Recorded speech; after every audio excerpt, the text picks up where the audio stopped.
This is a simple cup of coffee and a basic breakfast in the Philippines. However, the history, context, and lives linked to this breakfast is much more complex. I've discovered a mountain community of hardworking Filipinos, and I have built a great relationship with them over the last 6 years. I wish to share a particular story of a third-generation ministry that started in the mountains and continues beyond. A story of a grandfather who progressed the agriculture of his farming community before being assassinated by the NPA. A story of a father who built schools and churches surviving off of faith. And the story of a son who carries on the legacy. My name is Jeremiah. I first came to the Philippines in 2019 to trace my roots and become a dual citizen. During the COVID pandemic, I met Richard and the church community here in Leon, Iloilo. I want the world to know their story. So people would just plant rice and then they just consume it and they cannot really earn money from it. But when my grandfather, there's no college, actually there was no high school back there here in Leon. He attended a school in Iloilo, high school. He went to the city and then he was able to learn, agricultural techniques from Central Philippine University. And he went to the mountain and started introducing cabbage planting, tomato planting, not just solely depending on rice, because rice people gets to eat it, but they cannot produce money out of it. So he started introducing high value crops. My father died at the age of 62. He was killed by the New People's Army because they said that he's the one who prevent people to follow their cause. So they killed my father. He was elected, I believe, for 30 years as the village chief in the 3 barangays there. But because of his strong stance against communism, at one point he was killed when he was speaking in his school. He was shot, and then they never catch the perpetrator. But yeah, he gave his life for a cause and raised his family very well. Leon, our municipality, it has like 85 barangays, and then we are recognized as the vegetable and fruit basket of the whole province. But actually, if you would go deeper, it's actually in the mountains where my grandfather was. It was those villages that actually are producing a lot of those crops.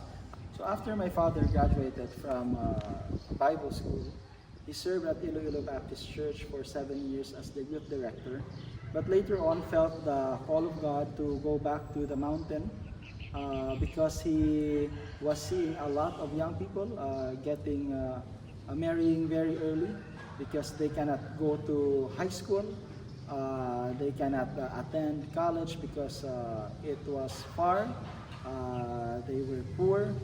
So he said, why not go back? And then since there is already a church there, a Protestant church, a result of the American mission a long time ago, he said, I'll go back there and train young people. So he went to Kamandag, built a tree house to live, and then for about a year he started the work. He had like 13 students. I can vividly remember that we lived on a tree house for several years. So the high school was started. The high school started in 2002.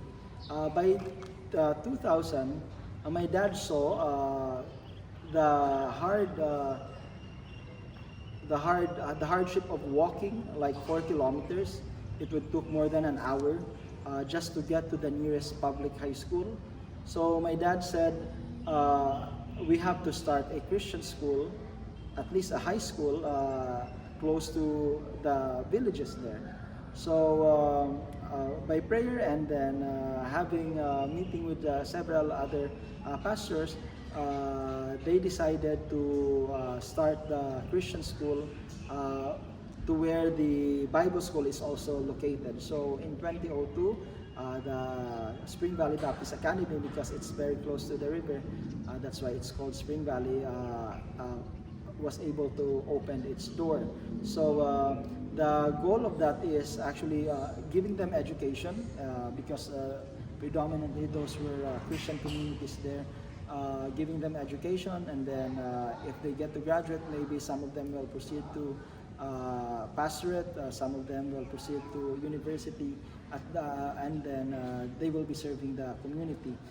At this time, I'm getting old, and I know that the Lord will call me home soon, and there's a lot of things to be finished or to be accomplished, but it depends upon the Lord.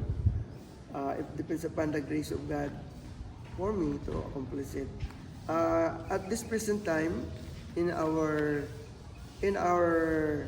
ministry here in Victory Baptist Church,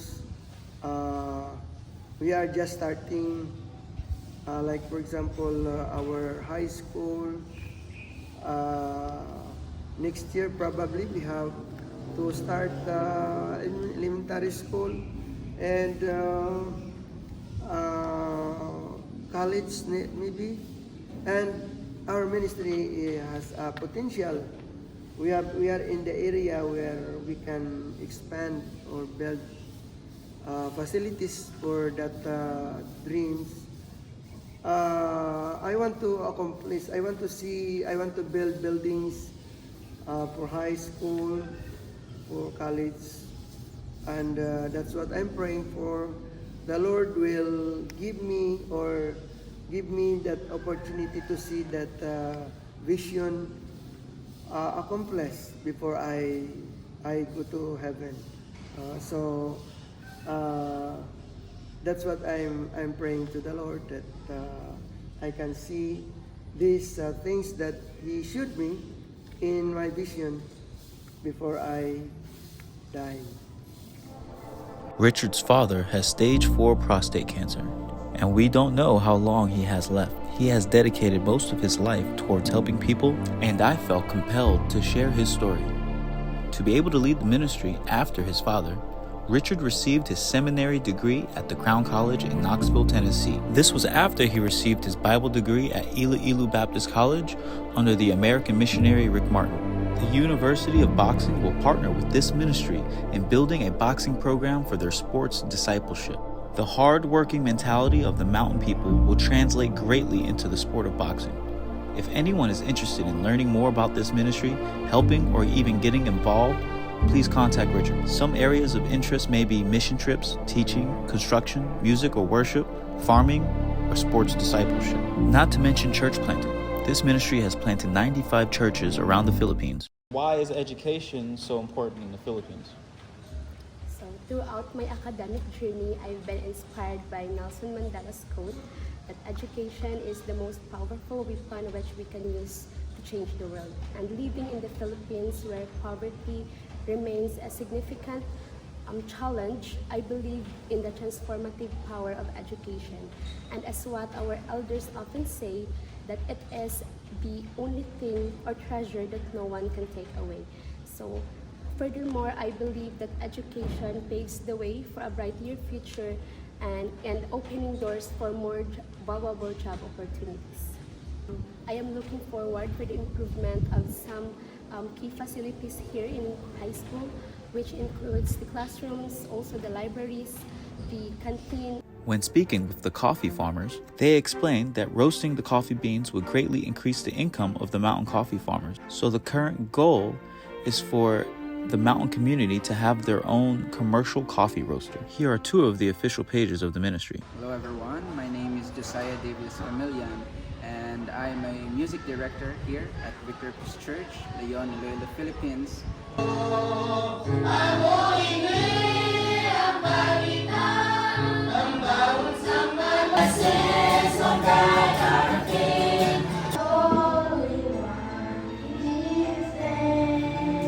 But the issue is instrument. We don't really have a lot of instruments here in our church, but we're praying that God will send more resources and more instruments.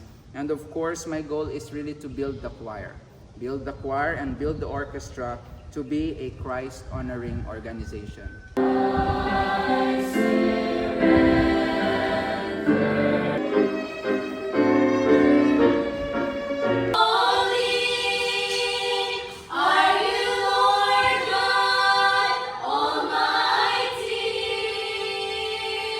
What kind of legacy do you wish to leave behind for your kids, your grandkids, and even students? Bible says, without faith we cannot please God. By faith we can overcome the world.